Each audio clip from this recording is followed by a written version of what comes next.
This year's World Finals for League of Legends started off maybe more exciting than any other Worlds has so far. Everyone was so hyped that this was going to be the year. This would be the year something different happened. Everyone's predictions for who might be the favorites to win everything were mostly shattered in the first few days of groups, as China, who just won MSI, and a lot of the really good Chinese teams who had a lot of hype surrounding them, looked like maybe they were the worst region out of everyone. The West had an amazing start with 2 EU teams and 2 NA teams looking like they could cause some real upsets. I mean, you had a lot of pro players from the East saying that they wouldn't be surprised if they saw the West win it all. It was shaping up to be the most exciting Worlds yet. But here we are a few weeks later, and it's a Korea versus Korea finals. Korea is about to win their 3rd straight Worlds. A lot of people are really frustrated to see this happen. A lot of people say that they aren't even going to bother watching Worlds now, and it is pretty frustrating for anyone that pulls for a specific region to see that glimmer of hope that maybe this year would be the year that we could win it all, just to see Korea come in and 3-0 everyone like they always do. Well, today I want to talk to you guys about this a little bit and explain why it is Korea is so good at League of Legends and why it's so rare to upset them. Alright, so there's a whole number of factors that have led us to get to where we are today, but I want to talk to you guys about what I think are the 3 biggest reasons that Korea is so good, and also why it is they're so hard to beat. The first reason is the best of 5 format. This isn't something that people think about all that often, but this actually has a lot to do with it in my opinion. When you have a best of 7 for the NBA Finals or a best of 7 for the World Series, you know the better team is going to win. Over the course of 7 games, 7 days, a full week of playing, the better team will come out on top, and it's a lot harder to see an upset happen even if the underdogs play their hearts out for 1 or 2 games. This is why you see the Boston Celtics go and win 17 NBA titles, the Yankees who've won 27 World Series, all these double-digit franchises that have won a number of championships and seem like powerhouses that always win over and over and over. Compare that to gridiron football though, or the World Cup, where it's just a 90-minute match or 60 minutes of game time that determine a victor in a best-of-1 series. Things can get a lot more exciting. These are the sports where you have all those stories of a team that falls down and gets a huge deficit against them in the first half, but then they go into the locker room and the coach gives a really rousing speech that gets everyone fired up and pumped up to have these great comebacks and all these Cinderella stories that cause these amazing upsets.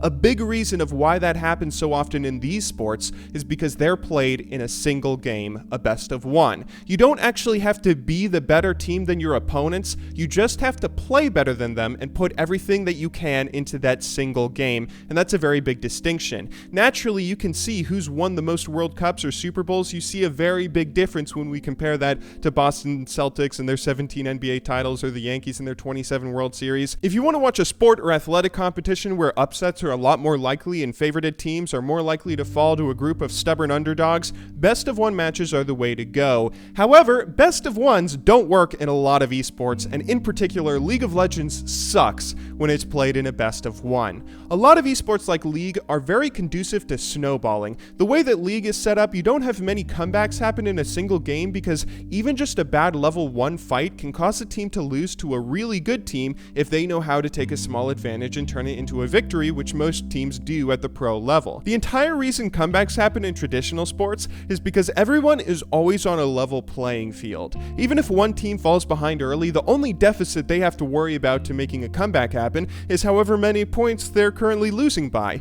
If you're behind in a game of League of Legends, on the other hand, though, you have to worry about all these things. You have to worry about your opponents having more gold than you, more items, more dragon buffs, more map control, higher levels, better abilities, more objectives, an inhibitor or 2, all on top of the fact that the reason they're probably beating you is because they've been playing better than you. Because of this, we can't really play League of Legends in a best of 1. Comebacks are a lot less likely to happen, and to be frank, best of 1s just kind of suck in League. They're much more prone to see a single team lose because of one dumb small mistake in the early game, or a silly little misplay, or maybe a little RNG that doesn't go one team's way, and that really sucks. It limits the amount of strategy a team can bring out, the number of champions they can play. There's a lot of issues that make League have to be played in stuff like best of 3s and best of 5s, which makes it a whole lot more likely that the better team will always come out on top.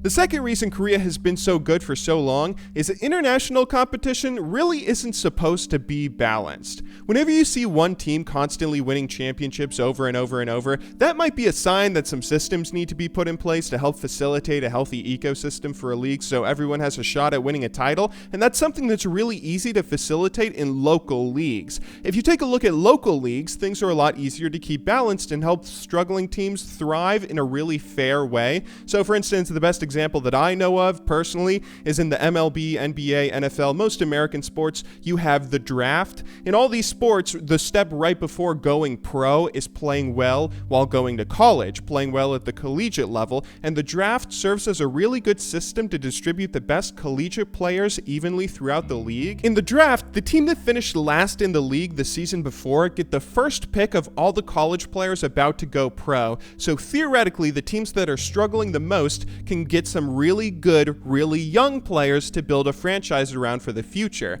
So for instance, a good example was in the 2010 NFL season, the worst team in the league were the Carolina Panthers, who finished the season with just 2 wins and 14 losses. Because they were the worst team out there, that meant, of course, they got the first pick in the draft, and they got to theoretically pick the best player at the college level that year, or the player that they needed the most, where they drafted quarterback Cam Newton. Because they got to pick him along with some other really good players, even though they were the worst team in the league in 2010, now they're arguably one of the best. They are 6-0 this year, currently undefeated, and they were able to build a really solid team. These are the kinds of systems that you can have in local leagues to help keep competition fresh, where even the worst teams in the league can have a little bit of hope and assistance to develop great teams in the future.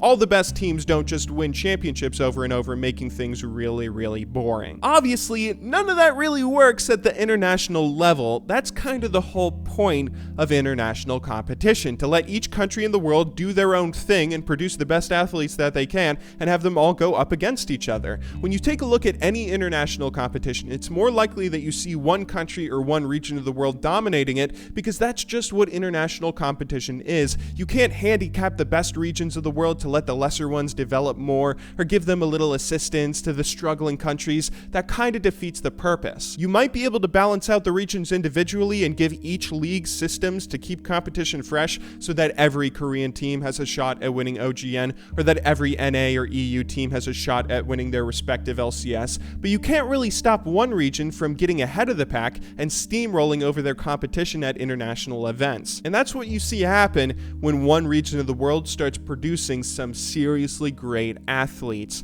And that kind of ties into our last point here. The biggest reason Korea is the best in the world at League of Legends has got to be their infrastructure. This is a word I'm sure you guys are sick of hearing by now. For years, we've talked about how Korea has the best infrastructure. The West needs better infrastructure. We gotta look to Korea more and copy their infrastructure. It's annoying to be constantly pounded by this phrase for 3 years now, but honestly, it's true. League of Legends wasn't released in Korea until 2012, meaning that they didn't even have a full year of hands-on experience with the game, except for those that played in NA for a little while before it was released in their region, before the Season 2 finals. Even then, with such little experience with the game compared to Western teams, where the Western teams like CLG and TSM had been playing for years, they were still the favorites to win it all and got to the finals, only being stopped by a very stubborn group of Taiwanese players. The reason they were able to get so good so quickly was the level of infrastructure they have from their years of experience in esports, notably StarCraft Brood War. The most important element that exists in developing great athletes in any sport has to be the environment that they're put in, or the infrastructure that's built around them. Let's give one last traditional sports example.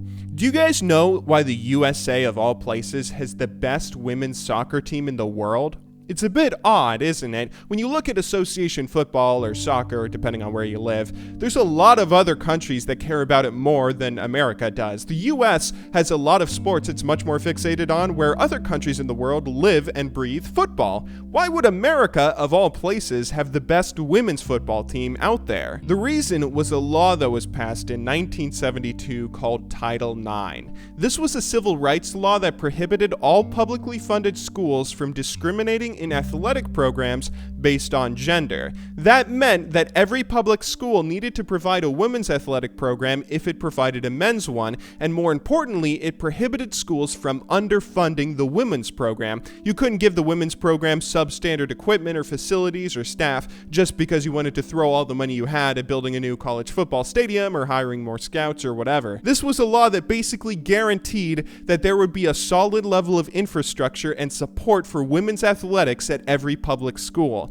Naturally, more women started getting interested in competing in various sports that they loved. There was a better environment to develop some really great athletes, better staff, better facilities, better equipment, and that's exactly what happened.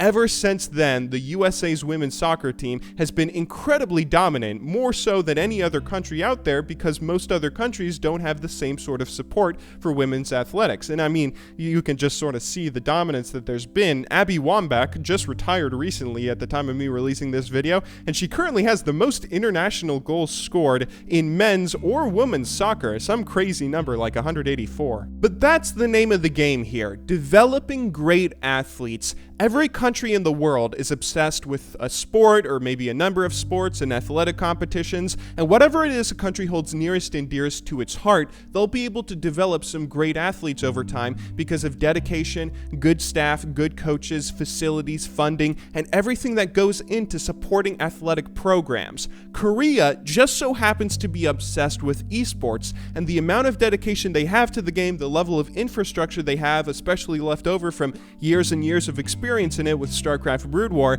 and everything that goes in their favor, it's no wonder why they're able to produce quality players year after year after year. My advice to all of you guys who said you aren't going to bother watching the finals is you are going to be missing out on some incredibly high quality League of Legends play if that's the case. It's going to take time for the rest of the world to catch up to where Korea is right now, so let's go ahead and enjoy the exciting matches they put on for us and hopefully improve our environments so we can see more successful teams and more successful athletes in the future.